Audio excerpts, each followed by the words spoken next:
बहन की लड़की है, वो जो है कि अपने धर्म को मानती नहीं है। कहाँ है? हाँ, यही हम लेके आए हैं। बात कराओ। वो बाइबल वाइबल पढ़ती है गुरुजी। बात कराओ। मैं बहुत परेशान हूँ, मेरे बहन बड़ी परेशान है, इसके दिमाग में घुसता ही नहीं, अपने भगवान को मानती नहीं है। बात कराओ। बताओ, बोलो कौन सिखाया, क्यों पढ़ती हो? बोलो। अच्छा लगता है। क्या पढ़ते हो? बाइबल। क्या पढ़ा उसमें? वचन। वचन? जी। कौन सा वचन? बताओ। बाइबल का जो वचन होता है वही पढ़ा। तो क्या वचन, हमें भी तो कुछ बताओ, कौन सा वचन, क्या कहती है बाइबल? बताओ, इसीलिए तो मना करते हैं, इसीलिए मना करते हैं गुरुजी। बात करो। लेकिन ये मानती नहीं है। बोलो क्या है उसमें, बताओ। गीता पढ़ती हो बेटा? नहीं। गीता नहीं पढ़ती हो, बाइबल पढ़ती हो? जी। बाइबल पढ़ना बुरा नहीं है, हर अच्छी पुस्तक पढ़नी चाहिए, लेकिन पहले अपने धर्म ग्रंथ को जानो। आप पहले अपने को जानोगे तब ना दूसरे को जान पाओगे। जो अपने को नहीं जानेगा वो दूसरों को क्या जानेगा। आप यदि अपने को नहीं जान पाए और दूसरों को जाने तो आप अपना अस्तित्व मिटा बैठेंगे। पहले गीता पढ़ो, गीता पढ़ लो, अपने धर्म से जुड़ी बातें जो अच्छी हैं। बाइबल पढ़ते हैं आप, बाइबल भी पढ़िए, कुरान भी पढ़िए, कोई बुराई नहीं है, लेकिन पहले गीता पढ़ो। अपने धर्म को जानने के बाद फिर देखो कि दुनिया का कौन सा धर्म श्रेष्ठ है। अपने धर्म को जानो, फिर देखो कि बाइबल में क्या लिखा है, गीता में क्या लिखा है, और दोनों की बातें मैच करो, किसकी बातें श्रेष्ठ हैं। ठीक है जी। पढ़ना बुरा नहीं है, खूब पढ़ना चाहिए, पर यह देखना चाहिए सनातन धर्म कितना श्रेष्ठ है। आप सनातन धर्म को श्रेष्ठ मानते हैं कि नहीं? मानती हूँ। और क्रिश्चियन धर्म को? बिल्कुल खुल के बात कीजिए, जो अच्छा लगे वो बोलिए, जो आप फॉलो करती हैं वो भी अच्छा लगता है। ठीक है, अच्छा है, बुरा नहीं है। क्या अंतर है दोनों में?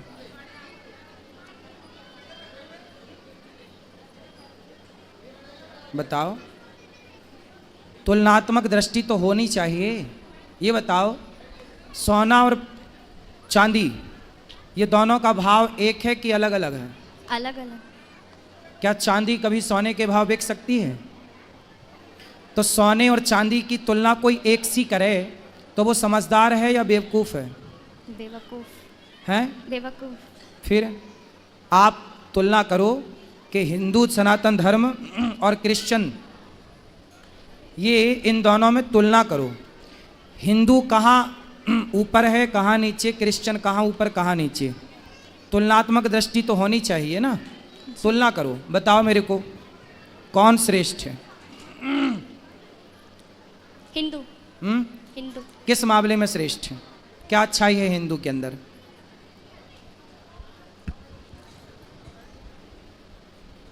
हम बता दें? जी। सुनो, आप बाइबल भी पढ़ना और कुरान भी पढ़ना और भगवत गीता भी पढ़ना, कुछ वेदों को भी समझो, सुनो, पुराणों को पढ़ना। इससे क्या पाओगी कि हिंदू कहता है अहिंसा ही परमो धर्म। हिंदू किसकी बात करता है? सनातन क्या बोलता है? अहिंसा ही परमो धर्म। हमारे यहाँ अहिंसा कोई परम धर्म मानते हैं। किसको परम धर्म मानते हैं? अहिंसा। अहिंसा मतलब जानती हो? नहीं जानती हो? किसी को मारना हिंसा होता है। जैसे आपने किसी को मारा, जैसे बकरे को काटा, जी, तो वो हिंसा है, और बकरे को ना काटना अहिंसा है। मैं आपको नहीं मारता, मैं किसी चींटी को नहीं मारता, मतलब मैं अहिंसावादी हूँ। किसी जीव को ना मारना क्या होती है बेटा? अहिंसा। अहिंसा। और किसी को मारना क्या होता है? हिंसा। हिंसा। मारना हिंसा है और ना मारना अहिंसा। अहिंसा। तो जो हिंदू धर्म है वो कहता है अहिंसा ही परमो धर्मा, मतलब किसी जीव को ना मारना, किसी को नुकसान ना पहुंचाना, किसी को दुख ना देना ही सबसे बड़ा धर्म है। हम सबसे बड़ा धर्म किसे मानते हैं? किसी जीव को दुख ना पहुंचे। हम किसी की हत्या नहीं करते। हमारे यहाँ दीपावली, कोई भी पर्व आवे, हम गाय को माता मानते हैं।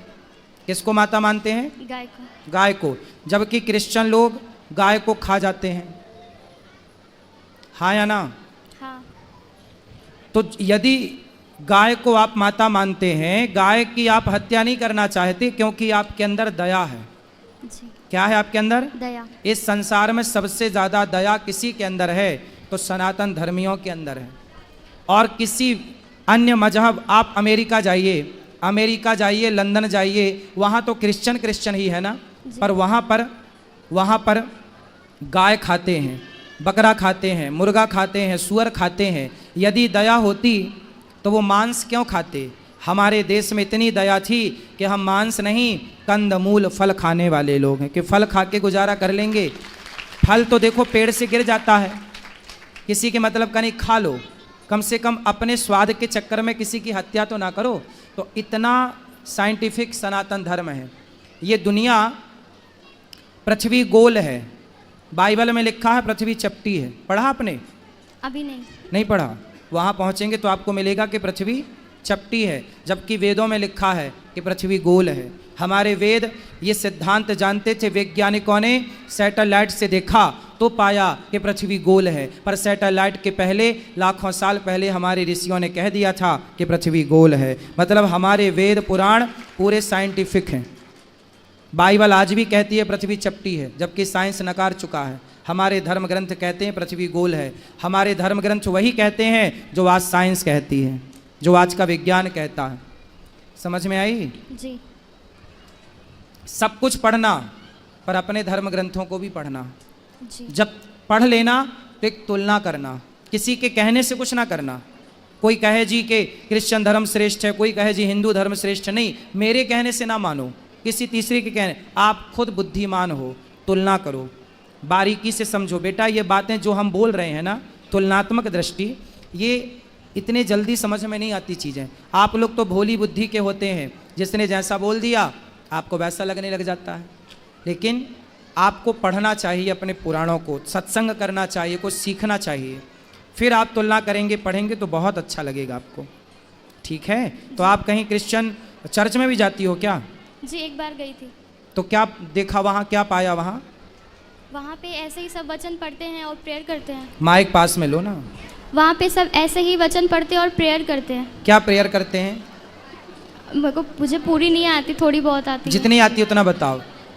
अब वो उनके सामने जाके और वो बाइबल का एक वचन रखते हैं और उसको बोलते हैं। कौन सा वचन बोल के बताओ। क्या ही धन्य है वह पुरुष जो दुष्ट की युक्ति पर नहीं चलता, ना पापियों के मार्ग में खड़ा होता है, ना ठट्ठा करने वाली की मंडली में बैठता है, परंतु वह तो यहोवा की व्यवस्था से प्रसन्न रहता है और उसकी व्यवस्था पर रात दिन ध्यान करता है। वह उस वृक्ष के समान है जो बहती नालियों के किनारे लगाए गए और अपने ऋतु में फैलते हैं, जिसके पत्ते कभी मुरझाते नहीं। इसलिए जो कुछ वह पुरुष करे वह सफल होता है।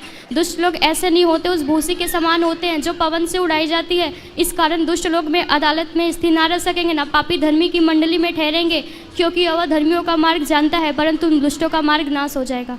क्या मतलब हुआ इसका? क्या सीख मिली इससे आपको? बताओ।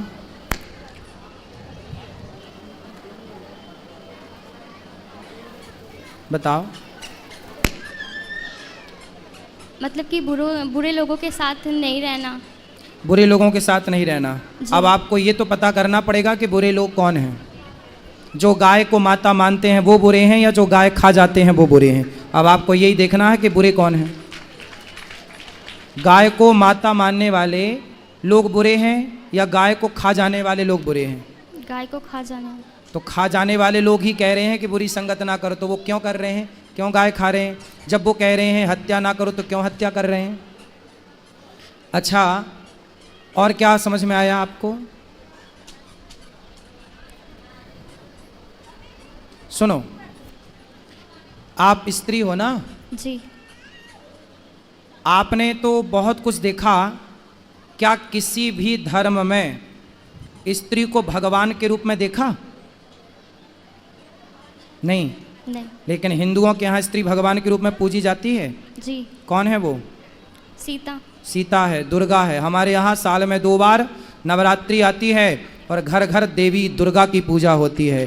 केवल हिंदू ऐसा है बेटा जो नारियों का सम्मान भगवान की तरह करता है, नारियों को देवी कहता है, और दुनिया में कोई नहीं है ऐसा जो नारियों को भगवान के दर्जे पर रखा हो। बताओ, और हिंदुओं के अतिरिक्त किस धर्म में नारियों की पूजा होती है? किसी में भी नहीं। फिर तो तुम्हारा धर्म श्रेष्ठ है या दूसरों का? हमारा। क्या श्रेष्ठता है? हमारे यहाँ केवल पुरुष की पूजा नहीं, केवल राम की पूजा नहीं, सीता राम की पूजा होती है, सीता सहित राम की। केवल कृष्ण की पूजा नहीं, राधा सहित कृष्ण की। जिस जगह कृष्ण खड़े होते हैं उसी जगह राधा खड़ी होती हैं, जिस जगह राम खड़े होते हैं उसी जगह सीता। बिना सीता के कोई मंदिर हो राम का तो बताओ, बिना राधा के कोई कृष्ण का मंदिर हो तो बताओ। भगवान के साथ स्त्री का केवल संयोग हिंदू धर्म में है, और कहीं दुनिया में स्त्री को केवल भोग का सामान समझा जाता है। पूरी दुनिया में स्त्री को क्या माना जाता है कि ये तो भोग की वस्तु है, इसलिए दुनिया चिंगम की तरह चबाती है। जो क्रिश्चियन देश है वहाँ क्या होता है, लड़की 18 साल की होती है चली जाती है। पश्चिमी देशों में ये कल्चर है, वहाँ लड़कियाँ जाती हैं जहाँ मन पड़े वहाँ। लड़के लोग क्या करते हैं, लड़कियों के साथ शोषण करते हैं, और वहाँ पर कोई पति नहीं होता, कोई पत्नी नहीं होती बेटा।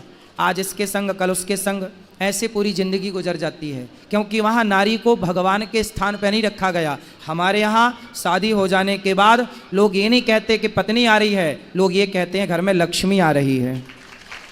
नारी का जितना आदर यज्ञ होता है तो पत्नी बगल में बैठती है, बिना पत्नी के यज्ञ नहीं होता। हमारे हिंदू धर्म में नारी का सम्मान, पुरुष का सम्मान, माता का सम्मान। हमारे यहाँ माता को भगवान कहते हैं, मातृ देवो भव। बताओ और किस धर्म में माता को भगवान कहा जाता? किसी में भी नहीं। किस धर्म में बाप को भगवान कहा जाता? पितृ देवो भव। हमारे यहाँ पिता को भगवान कहा जाता। और कहाँ कहा जाता है? जिस धर्म में माँ भगवान हो, पिता भगवान हो, पत्नी भगवान के तुल्य हो, वो धर्म सबसे श्रेष्ठ है बहन। इसलिए भारत विश्व गुरु था, क्योंकि भारत जो सिखाएगा दुनिया में कोई ना सिखा पाएगा। इसलिए तुम बाइबल पढ़ो, बुराई नहीं है, पर अपने धर्म को पहले जानो, अपनी संस्कृति को पहचानो पहले, फिर पढ़ो, फिर पढ़ो। सबको पढ़ना चाहिए कि भाई सबके ग्रंथों में क्या लिखा हम भी तो जाने, पर पहले अपना तो जान लो बेटा। अपना नहीं जानोगी तो कल को तुम अपनी तो रह ना पाओगी, उनको जान लोगी तो आपको लगेगा वही अच्छा है। क्योंकि आपने अपने को तो जाना नहीं कभी। अपने को जाना होता तो आपको लगता कि यार हमसे अच्छा, हमारी संस्कृति, हमारे धर्म से अच्छा तो कुछ है ही नहीं। समझ में आई? जी। हाँ गुरुजी, इनका विवेक तो इतना खत्म हो गया कि अपना घर छोड़ के उसके यहाँ चली गई जहाँ चर्च है। वहाँ की 2 महिलाएं हैं, वही इनको बुलाती हैं और ये चली गई। और हम लोग इतने परेशान हो गए कि पूछिए मत। गए ये लोग लेके आए, इनके पापा और मेरे मतलब पति गए। कथा सुनवाया करिए, सत्संग कराया करिए। ठीक, ये तो प्रसाद भी नहीं खाते गुरुजी हम भगवान जी का। बात कराओ। इतनी पागल है कि क्या बताऊं। प्रसाद क्यों नहीं खाते बेटा? उसमें लिखा है कि प्रसाद नहीं खाना चाहिए। क्यों? क्योंकि उनको छोड़ के किसी और को परमेश्वर करके नहीं मानना है। किसको परमेश्वर मानते हैं आप? यीशु मसीह। आप यीशु मसीह को परमेश्वर मानते हैं, और कृष्ण को क्या मानते हैं? यीशु मसीह कब आए? 2000 साल पहले। 2000 साल पहले। और श्री कृष्ण कब आए? 5000 साढ़े 5000 साल पहले। देखो, आपको कृष्ण कब आए ये पता नहीं, यीशु कब आए पता है। क्रिश्चियन लोग यही तो करते हैं बेटा, हिंदुओं को बरगलाकर धर्म परिवर्तन कराते हैं, और आपको लगता है कि आप अच्छा कर रहे हैं। धर्म परिवर्तन करना सबसे बड़ा अपराध है। स्वधर्मे निधनम श्रेयः पर धर्मो भयावह। अपने धर्म में रहना अच्छा है। हमारे देश के राजा मर गए, मुगलों ने क्या बोला था? तलवार गर्दन में रखी, धर्म परिवर्तन कर लो। जिंदा दीवार में चुना दिए गुरु गोविंद सिंह जी के बच्चों को, सुना है आपने? जी। उनसे बोला था मुगलों ने, बच्चे थे 5 साल के, 7 साल के, 8 साल के, कि भाई धर्म परिवर्तन कर लो। लेकिन बच्चे दीवार पे चुनवा दिए गए, मर गए, वो शहीद हो गए, लेकिन उन्होंने अपना धर्म नहीं छोड़ा। ये धर्म की अखंडता है। और आप कह रही हो कि प्रसाद नहीं खाना। हमारे यहाँ तो प्रसाद को ही भगवान कहते। प्रा मतलब प्रभु के, सा मतलब साक्षात, दा मतलब दर्शन। प्रभु के साक्षात दर्शन ही प्रसाद है बेटा। प्रसाद किसे कहते हैं? जो हम लोग खाते हैं ना, पहले भगवान जी को भोग लगाते हैं। भगवान कौन? भगवान मतलब प्रकृति, भगवान। तो भा मतलब भूमि, गा मतलब गगन, वा मतलब वायु, आ मतलब अग्नि, ना मतलब नीर। पृथ्वी 5 तत्व से बनी है, पृथ्वी जल वायु अग्नि आकाश। इन 5 तत्व के समूह को ही, प्रकृति को ही भगवान कहते हैं। वही हमें सब कुछ देते हैं। आप अच्छा, हमारे भगवान, आपने कहा यीशु मसीह 2000 साल पहले आए, तो यीशु मसीह को आप क्या मानते हैं? परमेश्वर। जी, किस आधार पे मानते हैं? क्योंकि उनको शुक्रवार को मार दिया गया था और वो संडे को जिंदा हो गए थे। मतलब मार दिया गया फिर जिंदा हो गए, तो आपको लगा भगवान है? अभी उसमें ऐसा ही लिखा है वचन में। तो मतलब कोई मर के जिंदा हो जाए तो भगवान है? जी, तो ऐसे तो बहुत सारे लोग, कई बार डॉक्टर कह देता है ये मर गए, पर रास्ते में ले जाते वो जिंदा हो जाता है। ऐसा हुआ कई बार कि अर्थी निकल गई और वो उठ के बैठ गया, तो आप उसे भी भगवान मान लोगे? बेटा, कई बार ऐसा हुआ कि डॉक्टरों ने मृत घोषित कर दिया, शमशान ले जाया जा रहा था और शमशान ले जाते वो आदमी उठ के बैठ गया। ऐसा हुआ है कई बार, हाँ या ना? हाँ। फिर तो आप भगवान मान लो। ऐसे तो फिर बहुत भगवान हो जाएंगे, फिर आप किस किस को भगवान मानोगे? भगवान किसे कहते हैं बेटा, ये परिभाषा समझो। भगवान किसे कहते हैं? जो भली भांति सृष्टि उत्पन्न करे, जो सृष्टि उत्पन्न करता हो, पालन करता हो, संहार करता हो, वो भगवान कहलाता है। भगवान नारायण ब्रह्मा बन के सृष्टि उत्पन्न करते हैं, विष्णु बन के पालन करते हैं और शिव बन के संहार करते हैं। ये भगवान है। कोई मर के जिंदा हो जाए, भगवान श्री कृष्ण ने तो गिरिराज जी उठाया, भगवान ने तो अग्नि का पान किया, भगवान ने तो सांपों के बीच में जाके सर्पों को, कालिया नाग को वहाँ से विदा किया। इतना समूह खोल के पूरा ब्रह्मांड दिखाया, ये कोई इंसान तो कर नहीं सकता था। आप कहती हो कि वो मर के जिंदा हो गए, अरे छोड़ो, भगवान श्री कृष्ण के गुरुजी सांदीपनी का बेटा कई साल पहले मर गया था, उसकी हड्डियां तक नहीं थीं। गुरुजी के मरे हुए बेटे को यमपुरी से कृष्ण भगवान लेकर आए और मरे को जिंदा किया भगवान ने। आपने ये नहीं पढ़ा होगा अपने भगवान के बारे में, मरे को जिंदा, गुरुजी के पुत्र। ये पढ़ना, भागवत जी में लिखा है। यदि बाइबल पढ़ती हो तो भागवत भी पढ़ा करो बेटा। उसमें लिखा है कि भगवान श्री कृष्ण के गुरु सांदीपनी जी का बेटा मर चुका था, पर मरे हुए पुत्र को जीवित किया, लिखा है। पढ़ा कि नहीं आपने? पढ़ लो बेटा, पढ़ लो। भगवान मरे को जीवित करते हैं, और एक को नहीं, अनेकों को किया। आग पीना, इतने से मुंह में ब्रह्मांड, एक उंगली से पहाड़ कौन उठा सकता है? गिरिराज जी उठाए थे ना भगवान, हाँ या ना? हाँ। तो एक उंगली से पहाड़ कौन उठा सकता है? बोलो। कोई नहीं। भगवान ने तो उठाया, उठाया कि नहीं? जी। कृष्ण जी कौन है? भगवान। हैं? भगवान। कृष्ण भगवान हैं? जी। आप मानती हो कृष्ण को भगवान? जी, मानती थी। मानती थी? जी। अब नहीं मानते? क्यों नहीं मानते? जब से बाइबल पढ़ने लगी तब से छोड़ दिया। जब से बाइबल पढ़ने लगी तो कृष्ण को छोड़ दिया। तो शादी हो जाएगी आपकी, कल को दूसरा पुरुष अच्छा लगने लग जाएगा तो अपने वाले को छोड़ दोगी? हाँ? दूसरे को अच्छा लगने लग जाएगा तो छोड़ दोगी? नहीं। अरे भाई, भगवान श्री कृष्ण ही हैं बेटा। तुम्हारी बुद्धि तरीके से घुमा दी उन लोगों ने, गजब तरीके से वो खेलते हैं। देख लो, क्रिश्चियनों का काम ही है। देखो ये लड़की है, अब कल को ये बाइबल पढ़ेगी, क्रिश्चियनों से शादी कर लेगी, फिर क्या होगा? क्रिश्चियन लोग इसी से बच्चे पैदा करेंगे और तुम्हारे अपनों के खिलाफ ही इन्हीं बच्चों को उतार देंगे। उनका एजेंडा यही है, हिंदू लड़कियों को फंसाओ और उन्हीं से बच्चे पैदा करो और हिंदुओं को उन्हीं से लड़ाओ। यही है उनका फंडा। क्रिश्चियन लोगों का यही फंडा है बेटा, है ना? चक्कर में पड़ गई हो। एक पिक्चर देखी होगी आपने, कश्मीर के बाद कौन सी आई थी? कौन सी फाइल आई थी वो? कौन सी भाई बताओ? केरला, द केरला फाइल देखी हो पिक्चर? जी। क्या देखा है उसमें? वो धर्म परिवर्तन कराते लड़कियों को बहका के। वही तो आपके साथ हो रहा है, और आपका धर्म परिवर्तन कर भी दिया उन्होंने। आपको पता ही नहीं चला कि आपका धर्म परिवर्तन कर दिया, माइंड वॉश कर दिया, पूरा खत्म कर दिया आपके मन से कृष्ण को और यीशु को बिठा दिया। यही तो धर्म परिवर्तन है बेटा। यही जब हुआ तब द फाइल्स, कौन सी file? Kerala, the Kerala files movie बनी। तो ये केरला मूवी में